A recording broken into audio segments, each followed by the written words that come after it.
अरे लिफाफों पे जिंदगी गुजारने वालों, शर्म से डूब मरो तुम।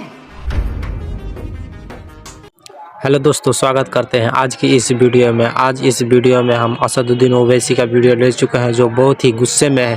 तो चलिए हम वीडियो को सुनते हैं और देखते हैं क्या कुछ बोलते हैं। अरे तुमको कुरान करीम दिया ना हाथ में, अल्लाह का कलाम तुम्हारे हाथ में दिया, तुमको उसका भी लिहाज नहीं है और तुम दावा करते हो कौम का। बहुत बोल सकता हूँ, याद रखो मेरी जबान को लगाम नहीं है, तुम्हारा घर से निकलना महाल कर दूंगा मैं यहाँ पे। याद रखो तुम लोग जो काम कर रहे हो ना, तुम महाराष्ट्र के मुसलमानों को ना सिर्फ कमजोर कर रहे हो बल्कि तुम उनकी आवाज का गला घोट रहे हो। अरे तुम इलेक्शन लड़ो, हम तुम्हारी तायीद करने को तैयार। कब तक तुम ये सियासत करोगे? कहां है वो लोग जो औरंगाबाद में बोले थे इम्तियाज जलील को वोट मत दो?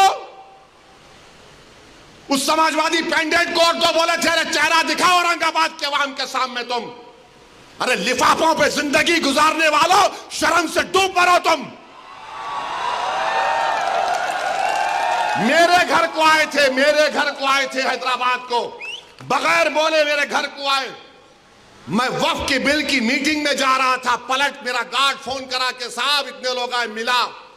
घर पे आए तो मैंने कहा कि मेरा घर इतना बड़ा नहीं है, आप लोग 20 लोगों को ले लीजिए। 20 लोगों को बिठाया, वो बात करे मैं बात करा, लेटर लिख के दिए, इनको टिकट दो, मला मैं गौर करूंगा। फिर जाने से पहले मैंने एक अल्लाह के वली के अंग्रेजी कुरान का तर्जुमा जो तुर्की का छपा हुआ है, उसकी 4 कॉपियां इन जिम्मेदारों को दिया कि आप मेरे घर को आए, ये एक अल्लाह के वली की कुरान का तर्जुमा है। एक एक के हाथ में दिया तो औरंगाबाद जाके बोले हम घर को गए थे, हमारे को चाय तक नहीं पिलाए। अरे आप पहले से बोल देते तो नान खलिया खिला देता मैं आपको। मेरे को नहीं मालूम था कि तुम मेरे घर को खाना खाने आ रहे। अरे तुमको कुरान करीम दिया ना हाथ में, अल्लाह का कलाम तुम्हारे हाथ में दिया, तुमको उसका भी लिहाज नहीं है और तुम दावा करते हो कौम का।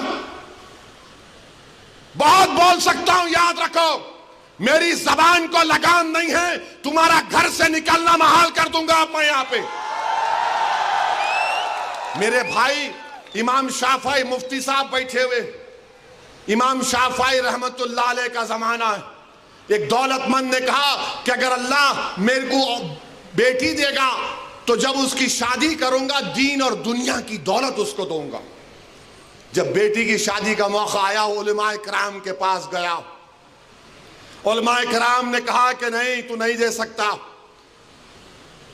दीन और दुनिया की दौलत तो कैसे देगा, तेरी कसम गलत हो गई। इमाम शाफई के पास गए, इमाम शाफई बोले बहुत आसान है। इमाम शाफई रहमतुल्लाह अलैह ने कहा तेरी बेटी की शादी कब है? उसने कहा फुला दिन है। बोले मैं आ रहा हूं, चला जा।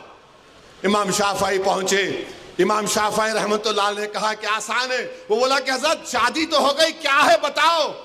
बोले कुरान अपनी बेटी को दे दे, दीन और दुनिया की दौलत उसको दे चुका। मैं उनको दिया, 4 कुरान दिया उनको और बोल के दिया कि आप मेरे घर को आए, मुझे पता नहीं है, मैं वकीलों की मीटिंग में जा रहा था, पलट कर आया आपके लिए, ये कुरान करीम का तोहफा आपको दे रहा हूं। अरे तुमको ओवैसी से, मजलिस से नफरत है, मगर कुरान करीम की तो अजमत का तुम लिहाज रख लेते। मैं ये बात इलेक्शन में बोल सकता था मगर खामोश बैठे रहा, मगर आज मजबूरन बोलना पड़ रहा है।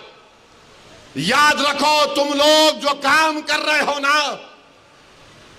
तुम महाराष्ट्र के मुसलमानों को ना सिर्फ कमजोर कर रहे हो बल्कि तुम उनकी आवाज का गला घोट रहे हो। अरे तुम इलेक्शन लड़ो, हम तुम्हारी तायीद करने को तैयार।